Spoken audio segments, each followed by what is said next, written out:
नमस्कार दोस्तों, जय श्री कृष्णा। कार्तिक महात्म्य 22वां अध्याय।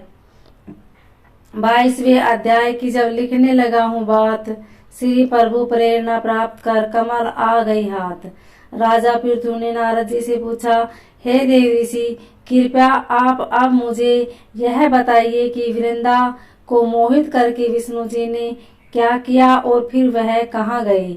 जब देवता स्तुति कर मौन हो गए, तब शंकर जी ने सब देवताओं से कहा, हे ब्रह्मादिक देवताओं, जलंधर तो मेरा ही अंश था, उसे मैंने तुम्हारे लिए नहीं मारा है। यह मेरी सांसारिक लीला थी। फिर भी आप लोग सत्य कहिए कि इससे आप सुखी हुए या नहीं। तब ब्रह्मादिक देवताओं के नेत्र हर्ष से खिल गए और उन्होंने शिव जी को प्रणाम कर विष्णु जी का वह सब वृत्तांत कह सुनाया, जो उन्होंने बड़े प्रयत्न से वृंदा को मोहित किया था। तब वह अग्नि में प्रवेश कर परम गति को प्राप्त हुई थी। देवताओं ने यह भी कहा कि तभी से वृंदा की सुंदरता पर मोहित हुए विष्णु उनकी चिंता की राख लपेट इधर उधर घूमते हैं। अतएव आप उन्हें समझाइए, क्योंकि यह सारा चराचर आपके अधीन है। देवताओं से यह सारा वृत्तांत सुन शंकर जी ने उन्हें अपनी माया समझाई और कहा कि उसी से मोहित विष्णु भी काम के वश में हो गए हैं।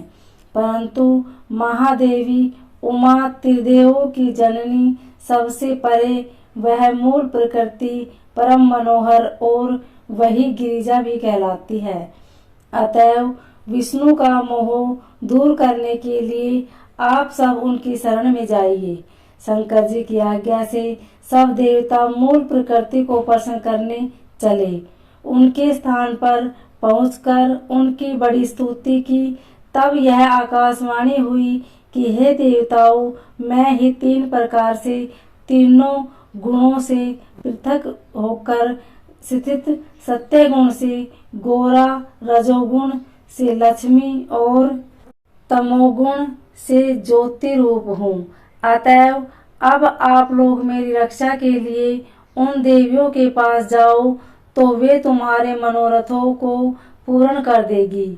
यह सब सुनकर देवता भगवती के वाक्यों का आदर करते हुए गौरी, लक्ष्मी और सरस्वती को प्रणाम करने लगे। सब देवताओं ने भक्ति पूर्वक उन सब देवियों की प्रार्थना की। उन स्तुति से तीनों देवियां प्रकट हो गई। सभी देवताओं ने खुश होकर निवेदन किया। तब उन देवियों ने कुछ बीज देकर कहा, इसे ले जाकर बो दो तो तुम्हारे सब कार्य सिद्ध हो जाएंगे। ब्रह्मादिक देवता उन बीजों को लेकर विष्णु जी के पास गए। वृंदा की चिता भूमि में डाल दिया। उससे धात्री, मालती और तुलसी प्रकट हुई। विधात्री के बीज से धात्री, लक्ष्मी के बीज से मालती और गौरी के बीज से तुलसी प्रकट हुई।